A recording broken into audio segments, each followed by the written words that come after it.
Gus Baha alasan ulama dulu kalau berdakwah blak-blakan. Jadi ulama dulu kalau mau ngomong itu ya ngomong saja, sekenanya. Nabi itu kalau nerangkan sahabat gak paham, ada sahabat Nabi itu menerangkan, nanti banyak orang masuk neraka karena mulutnya. Masa yang benar aja Nabi gara-gara mulut perkataan aja masuk neraka. Nabi ngendikan apa? Sakilat ka ummuk. Siap betul ibumu punya anak kok kayak kamu. Sakilat ka ummuk terjemahan kok siap betul ibumu punya anak kok kayak kamu. Itu kalau sampean baca di Ikhya itu ada bab ulama su. Wah itu Imam Ghazali ngomel-ngomel mulai A sampai Z. Enggak ada sopan-sopannya loh, itu ulama kan dua gitu. Tapi karena mereka ikhlas, orang ngerti kalau ini masih rofah, masih rohmah. Padahal ngendikannya sekenanya. Sufyan As-Tsauri itu kalau ada muridnya mau jamaah kok setelah adzan. La takun kal abdisu. Kamu jangan kayak budak yang jelek. Datang ke majikan nunggu dipanggil. Kalau kamu orang baik sudah datang sebelum dipanggil. Itu beliau jadi wali di antara sebabnya. Itu beliau itu sekian puluh tahun. Itu datang ke masjid sebelum azan. Ditanya, kenapa engkau selalu datang sebelum azan? Saya tidak ingin kayak budak atau pegawai yang jelek. Ngantor nunggu dipanggil. Tapi orang ngerti duduk perkara ini. Padahal ngendikan itu ya kasar. Kal abdisu kayak budak. Nah sekarang orang itu terlalu nata narasi, nata image. Itu tidak bagus. Kalau dalam kebenaran hakiki itu sekenanya saja asal kita ikhlas itu pasti bagus. Makanya saya kalau ngaji gak pernah memaksakan tertata apa. Karena Quran itu ya sudah seperti itu. Ada di Mu'in itu ada takbir gini. Wa yusannu an-nasyatu li sholatin. Sama siapa takbirnya? Li anna wuha dhamma tarikihi bi qouli ta'ala wa idza qamu ila sholati qamu kusala. Orang kalau sholat itu harus nasyat. Supaya apa? Ben raimu ra kaya munafik. Munafik itu ciri khasnya wa idza qamu ila sholat qamu kusala. Kalau sholat itu malas-malesan. Imam Ghazali kalau sedang marah itu la tafrah bi ni'matin tastariku fihal bahaim.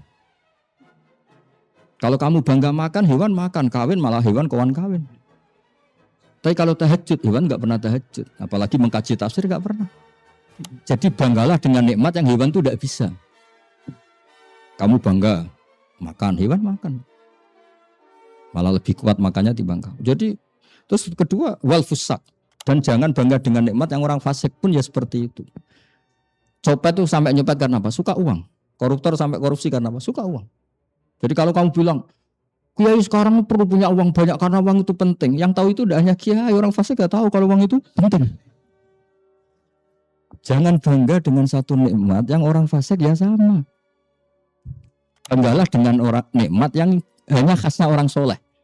Alhamdulillah dari malam saat tahajud hadir sekali nikmat. Sehingga kamu bisa niru Nabi, wa qurratu aini fis sholat. Tapi otak kamu wa qurratu aini fil mal. Jadi dulu gak ada ulama memaksakan takbir. Coba karangan ulama-ulama dulu kadang judulnya saya sudah sadis. As-Sawa'iq al-Mukhriqah ya kadang-kadang yang belajar. Judulnya itu sudah. Imam Ghazali punya bab namanya bab ulama su. Imam Ahmad malah kalau ngendikan kasar lagi. Salasun la aslala. Termasuk apa? Kutub tafsir. Karena hikayat banyak. Iya kan banyak. Kan kasar tuh ukuran orang soleh kan kasar itu. Tapi karena orang ikhlas. Ya orang menafsirkan, oh maksudnya suruh hati-hati itu tuh. Nah, itu jenenge yarmunal kalam ala awahinihi sekenanya saja. Tapi baisnya itu ikhlas. Kalau orang Jawa bilang gini contoh paling gampang, ada orang anaknya orang soleh pikir medit. Dunia orang mbok gawa mati, harta tidak kamu bawa mati. Tapi kelihatannya kasar, dia mendidik supaya dianggap enteng saja bersedekah, enteng saja memberi orang. Tapi kalau nggak dinasihati dengan kasar gitu kadang nggak kena memang. Ada orang itu tanya nyari istri cantik. Kenapa kamu istri cantik? Gus elek makani, ayu makani. Kadang-kadang orang ngomong sekenanya itu malah punya makna karena ini asli mewakili dirinya. Nah ini sekarang enggak, orang-orang yang sebenarnya sangar tapi berpura-pura akhlak, ini repot itu. Itu kata bab ulama su itu mereka sebetulnya serigala yang berburu domba. Umar itu jadi wali bukan karena sopannya, karena ngawurnya. Saya beri contoh ini. Enggak bisa ngerti takbir ini. Nabi ketika mendoakan Islamnya Umar, wa ma'izal Islam bi Umar itu sudah punya Abu Bakar. Saya ulangi. Tapi kenapa enggak lam yaktafi bi Abi Bakar? Karena Abu Bakar itu sopan. Sopan itu bagus untuk internal, tapi kalau untuk lawan enggak bagus. Jadi Abu Bakar enak lah kalau orang yang Islam karena Abu Bakar itu banyak untuk internal. Tapi kalau untuk musuh nggak cukup. Tapi setelah Nabi melihat Umar gelut di pasar Ukat menangan terus preman, Abu Ma'izal Islam di Umar betul. 3 hari atau 4 hari dari doanya Nabi dia masuk Islam. Pertama apa? Dia sebelum pulang ke rumahnya mampir ke Abu Jahal bilang nodol rumah. Ada apa Mar? Ya hanya sih tahu kamu kalau saya sudah Islam. Kalau kamu macam-macam sama Rasulullah Muhammad ngadepin saya. Gitu. Nodot lagi Abu Jahal. Habis itu hari kedua apa? Cari orang yang paling suaranya banter keras. Disewa. Suruh ngomongkan kalau dia masuk Islam. Warna Islam sudah lazim dibela Umar sampai ada hasbukallah wa man ittaba'aka minal mu'minin. Dan itu lali adabi wa lali tawaddu'i. Lisyidati. Ini pentingnya ilmu, orang juga usah memaksakan jaga iman. Gak pakai TGP mursyid celananan bagus ini sudah. Jadi sudah benar ini sudah benar. Ya clear ya, jadi saya mohon ya memang agama melarang omongan kasar pasti. Tapi tidak usah memaksakan, ini biasa. Ya sampean lihat kan, Nabi Ibrahim ketika diskusi sama orang kafir yang memecahkan berhala-berhala ini apa? Ya tidak saya lah yang megang kapak itu. Lah yang megang itu berhala paling besar. Ya tidak bisa Ibrahim, masa berhala bisa merobohkan berhala-berhala kecil. Ya kalau gitu ufil lakum walima ta'buduna ngendikan ufil lakum. Karena Ibrahim ya tersinggung. Kan Ibrahim tanya, kalau nggak percaya tanya berhala yang besar itu yang pegang apa kapak. Ibrahim kamu punya akal enggak? Masa berhala nggak punya akal disuruh apa? Nanya. Fas'aluhum in kanu yang dikun. Ibrahim kata tinggal nimpali, ufil lakum. Ya kamu yang lebih kacau lagi, sudah ngerti nggak bisa ngomong kok disembah. Ufil lakum kalimat. Ufin itu kalau diterjemah, wah ini yang ahli omongan kasar siapa ini? Yang orang Jawa Timur siapa ini? Apa Cer? Ufin apa? Ini pentingnya punya murid-murid gak sopan itu ada ahlinya nanti. Jadi ada halal gitu, tapi kalau yang ngendikan orang soleh itu jadi pas. Karena momentumnya pas. Enggak perlu dipaksakan, mereka alami saja ngendikan. Nah, makanya di kitab-kitab dulu itu banyak ulama-ulama ngendikan kasar itu banyak. Tapi ya karena tadi dia ikhlas, dia tulus. Ya kayak kira-kira kayak di militer itu kan kasar Mas Nafis. Tapi menjadi orang-orang apa? Disiplin. Itu bapak kalau didik orang nggak mau mutolaah bapak saya. Kalau cerita gini kan Mas Dran.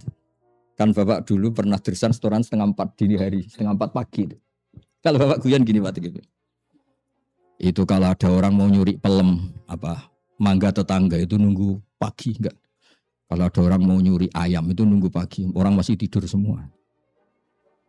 Maksudnya orang fasik saja berani gitu, pagi-pagi nyuri gitu. Masa kamu orang soleh demi Quran gak berani? Itu mikir, oh iya. Jadi kadang-kadang Quran itu menghibur orang itu membandingkan gitu. Saya dulu itu ya janggal sama bapak, ternyata beliau nerangkan. Sahabat ketika perang itu ada yang tangannya putus, ada yang terluka. Terus curhat sama Nabi, shikayah. Dikira diapresiasi sama Nabi, ternyata Nabi jawabannya nun sewu, Quran agak kasar. Iyam sasum korhum fakot kalmasal koma korhum misli. Intakunu ta'lamun fa innahum ya'lamuna kama ta'lamun. Memangnya yang luka hanya kamu sahabat. Orang kafir ya luka itu saja berani padahal demi kebatilan. Kamu sok-sokan hak tapi gini aja enggak berani. Iyam sasum korhum fakot masal koma korhum misli. Itu ada kiai yang nyai sampai mau mati itu enggak pernah hidupnya bahagia. Tanya saya, Gus, ini nyai sudah tua, saya hampir mati, belum pernah. Yang tak ceritakan polseket selama ini pengalamannya dia di Islami Temple itu polsek kata 50.000. Udah sudah tua, polsek namanya dia. Paling polseket itu.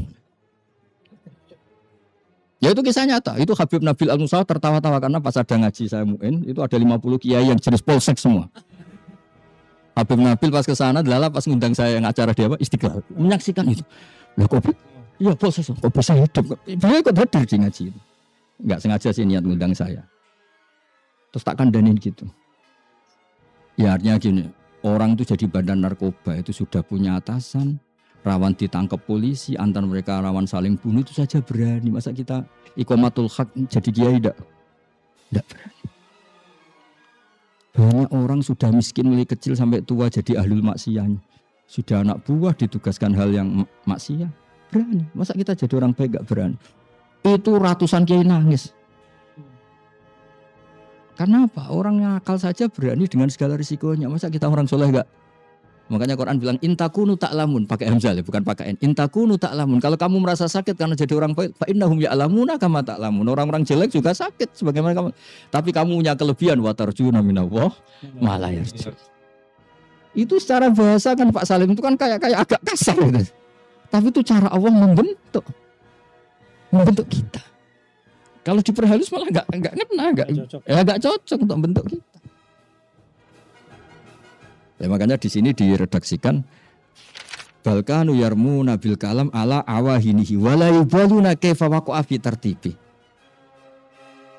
Ya, terus yang terakhir masalah semangat memahami khitab. Ini karena ini penting ya supaya nanti supaya apa ya teman-teman tuh kulino. Jadi kalau baca kitab atau baca adat-adat ulama dulu itu enggak usah memaksakan apa? Harus halus, harus apa ya, tentu adab itu penting lah, tapi jangan yang seperti yang kita bayangkan, sebetulnya enggak se ekstrim itulah.